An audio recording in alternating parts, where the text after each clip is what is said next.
Et moi, ce qui me passionne, c'est naturellement les grands défis qu'on a. C'est pas une industrie qui est facile. On compte des grands compétiteurs, mais c'est de voir comment, en équipe, on peut atteindre notre vision, de transformer cette industrie-là, de la rendre meilleure en équipe. C'est ce qui me stimule le plus.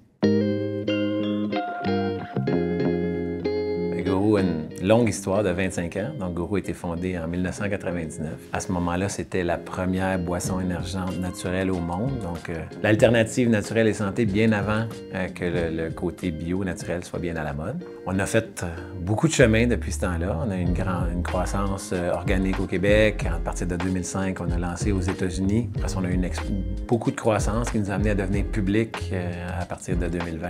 Puis là, on est en pleine expansion dans le restant du Canada puis les États-Unis à travers des détaillants comme Whole Foods encore aujourd'hui, mais aussi Amazon, le commerce en ligne qui prend de plus en plus d'ampleur. La raison pourquoi on a embarqué dans le parcours est assez simple. Ça s'alignait totalement avec nos valeurs, ça s'aligne avec notre marque, ça s'aligne avec la philosophie de notre entreprise. Le volet ESG, c'est quelque chose qu'on fait naturellement chez Guru, mais on voulait embarquer dans un processus qui allait nous encadrer, nous guider, nous donner une rigueur pour qu'on puisse amener ça à un autre niveau.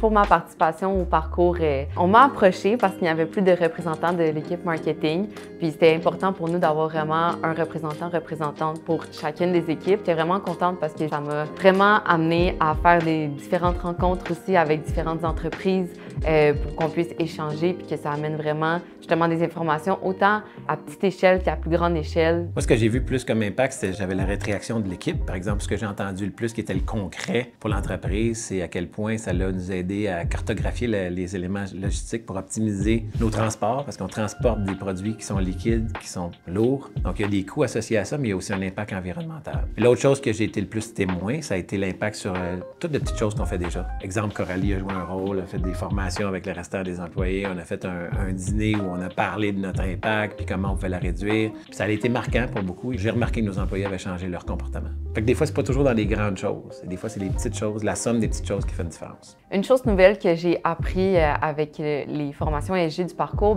c'est surtout par rapport à l'aspect plus sociétal. Je me rappelle une journée, on a vraiment beaucoup parlé de l'implication qu'une entreprise peut faire au niveau du bénévolat auprès de certains organismes ou qu'est-ce qu'on peut faire en termes de dons, comment on peut démontrer à nos employés qu'on est vraiment là pour faire une différence. Ça, justement, c'était une super journée d'échange avec d'autres entreprises, de voir quelles sont les différentes solutions avec lesquelles on peut agir. Ça, justement, ça a été super enrichissant, puis c'est quelque chose qu'on n'abordait pas beaucoup avant. Moi, ce que j'ai aimé le plus, c'est l'implication des employés. C'est pas un programme pour l'entrepreneur spécifiquement, c'est l'implication d'un groupe. Je pense que quand ça vient de la base, quand ça vient d'une équipe, c'est plus puissant que quand ça vient juste d'en haut.